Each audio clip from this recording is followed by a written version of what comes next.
Hello, this is Reverend Don Lewis coming to you from beautiful Florida. And today our question comes to us from Alex LaFountain. And Alex has this question. Alex begins by pointing out that in certain pagan religions, and he references heathenry, people have an obligation to interfere if they see someone being harmed. But this is not the case in Wicca. So Alex has this question. If you see someone being harmed, and want to prevent that harm, but do not specifically have the person's permission, is this inappropriate? And Alex particularly references magic. If you use magic to help a person who is in danger, without having had communication with them, have you violated the Wiccan rede? And I do want to begin by saying that different traditions have different ideas, and different tradition elders might answer this question differently, depending on their background. I am Correllian, so I'm giving you the Correllian point of view, which is that I think it's always good to try to prevent harm. And when we talk about the idea of do as you will but harm none, that also involves preventing harm, in my opinion.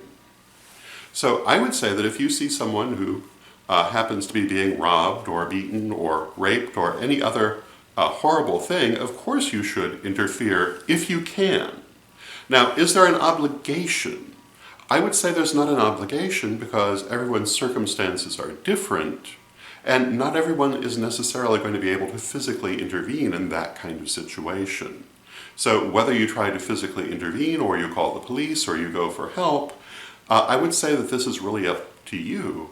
And if you feel you can do nothing, I would say that really is up to you too. There may be karma attached to it, and that also is ultimately up to your higher self. But I would say that generally it is good to intervene if you see harm being done. Now, what if you're intervening magically? And normally I say that magic is no different than anything else. If you do it physically, you should do it magically.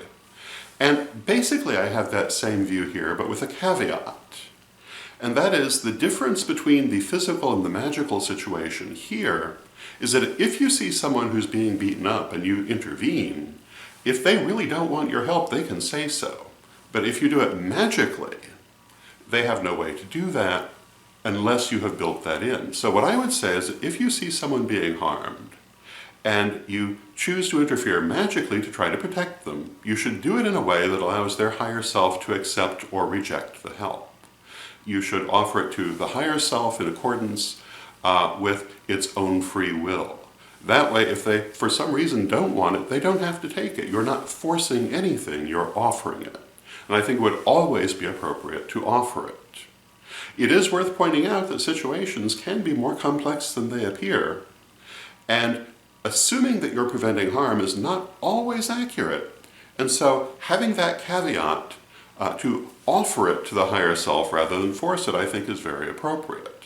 Now, in a physical situation, again, the person can say, no, this is a role-playing game, or whatever it might be that might have been misinterpreted, but most likely that's not going to be the case. And for myself, whenever I see an ambulance go by, I always say a prayer for whoever may be in that ambulance. But I say it in this way. I offer my aid to the higher self in accordance with its free will and for its best possible outcome. I don't force an outcome on the situation, and that's the difference.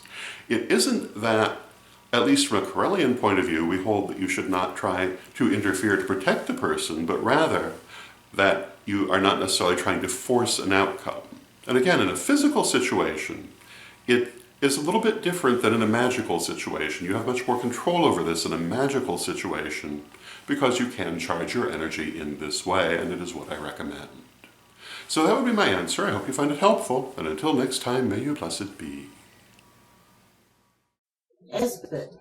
An Esbat is a monthly ceremony or ceremonies usually tied to the cycles of the moon. Esbats are commonly held at the new or full moon, but can also be held at the dark moon.